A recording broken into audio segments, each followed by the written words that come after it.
देखिए, दो चीजें हैं। एक तो है कि हमारा जो जैसे आपने बताया फ्लेक्सी कैप है, एंड इस बेसिस पे जो फंड क्रिएशन है हम्म। वो सही में फ्लेक्सी कैप है।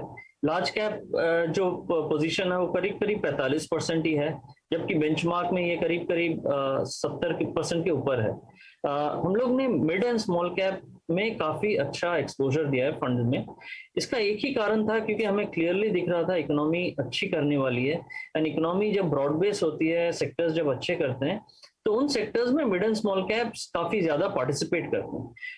पिछले दो साल पहले जब हम लोग ने पोर्टफोलियो बनाया था, मिड एंड स्मॉल कैप्स काफी पिटे हुए थे, वैल्यूएशन सस्ते थे, एंड इसीलिए हम लोग ने काफी exposure mid and small caps को दिया। एंड एक फ्लेक्सी कैप को सही में एक फ्लेक्सी कैप के मायने में इसको रन किया है फंड को। इसके अलावा दूसरी जो चीज है वो हम लोग यूजुअली फंड को 40-45 स्टॉक्स में ही रन करते हैं। इसको ज्यादा लॉन्ग टेल बनाते नहीं है। इसका एक फायदा ये होता है कि जहां कन्विक्शन है वहां हम लोग वेटेज उसको स्टॉक्स को काफी ज्यादा वेटेज देते हैं।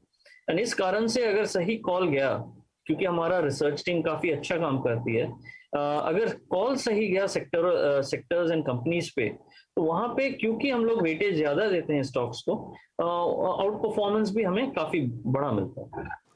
तो बहुत ही बढ़िया तरीके से आपने समझाया नाहा साहब कि एक तो मिड कैप्स और स्मॉल कैप्स पर रुझान उस समय जब ये सेक्टर पिटा हुआ था, और अच्छी रिसर्च और कॉन्सेंट्रेटेड होल्डिंग्स, लगभग समझिए कि 1700 करोड़ रुपए का जो एसेट अंडर मैनेजमेंट है उसमें टॉप 10 होल्डिंग्स में आपका 33% फिलहाल निवेश होता हुआ दिखेगा।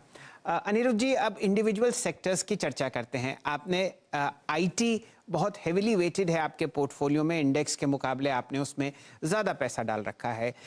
ये बताइए, क्या मिड कैप आईटी आपको फिलहाल वहाँ पर वैल्यूएशंस दिक्कत में आती हुई दिखती हैं? क्योंकि बहुत ज़बरदस्त रनअप हुआ है।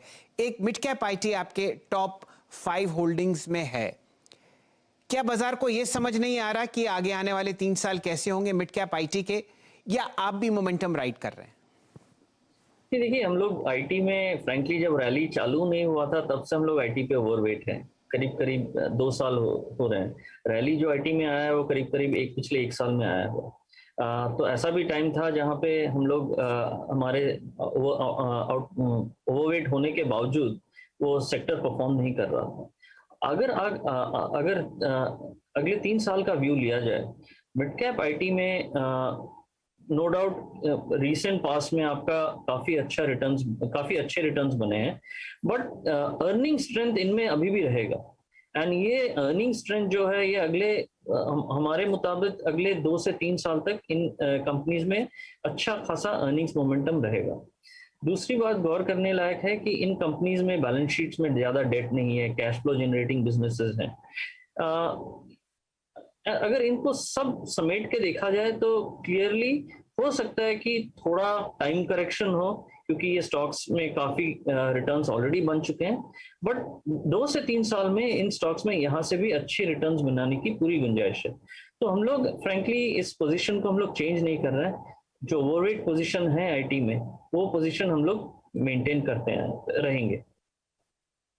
चलिए, अब आपके ज़रा फंड की चर्चा होगी। हम लोग इस वक्त डिस्कस कर रहे हैं PGIM India flexi cap fund. बहुत ही शानदार परफॉर्मर है। कोई भी अगर आप रिटर्न देखें ईयर टू डेट, 1 साल, 3 साल और 5 साल, पहले पायदान पर ये 1700 करोड़ का फंड आपको खड़ा हुआ दिखेगा। नाहा साहब, आपने फाइनेंशियल्स पर बहुत ही बढ़िया कॉल ली। जो भी सेक्टोरल एलोकेशन है, कम से कम आधे पर आप हैं, और फिलहाल उस परेशानी से आपका फंड बहुत बढ़िया तरीके से उभरता हुआ आया। लोग चर्चित हैं और कहते नहीं थकते कि इंडियन प्राइवेट बैंकिंग स्टोरी जो है वो मल्टी ईयर बुल रन में है, लेकिन आप इससे दूर रहे। क्या कारण था, और क्या इस परेशानी में आप ऐड करना चाहेंगे इन स्टॉक्स को? धन्यवाद इस प्रश्न के लिए। एक्चुअली हमारा जो परफॉर्मेंस पिछले 2-3 साल में बना है, उसका एक कारण ये था कि हम लोग फाइनेंशियल्स में काफी अंडरवेट थे। देखिए, इसका एक ही कारण है। एक तो एसेट क्वालिटी, जिसके बारे में सब लोग बोलते हैं, एसेट क्वालिटी का एक इश्यू था जो मोर और लेस सॉर्ट आउट हो रहा है। एंड शायद 1-2 क्वार्टर में आपको एसेट क्वालिटी बेहतर होते हुए डेफिनेटली दिखेंगे। उस उससे ज्यादा जिस कारण से हम लोग अंडरवेट हैं वो ये है कि अगर आप सेक्टर को पूरी तौर से देखें, हम लोग ऐसे सेक्टर में इन्वेस्ट करना पसंद करते हैं जहां कंपटीशन कम हो रहा है, ना कि भी ज्यादा हो रहा है। चलिए, बहुत ही सटीक, बहुत ही सिंपल और बहुत ही अच्छी राय आपके सामने फाइनेंशियल सर्विसेज और ख़ासकर प्राइवेट बैंकिंग पर आती हुई देखी नाहा साहब की तरफ से। अनिरुद्ध जी, ऐसा है, यहाँ पर लेंगे एक छोटा सा ब्रेक और ब्रेक के बाद चर्चा करेंगे दो सेक्टर्स की जहाँ पर आपको मल्टी ईयर बुल रन्स अब बनते हुए दिख रहे हैं। एक है रियल एस्टेट स्पेस और दूसरी है टेलीकॉम स्पेस।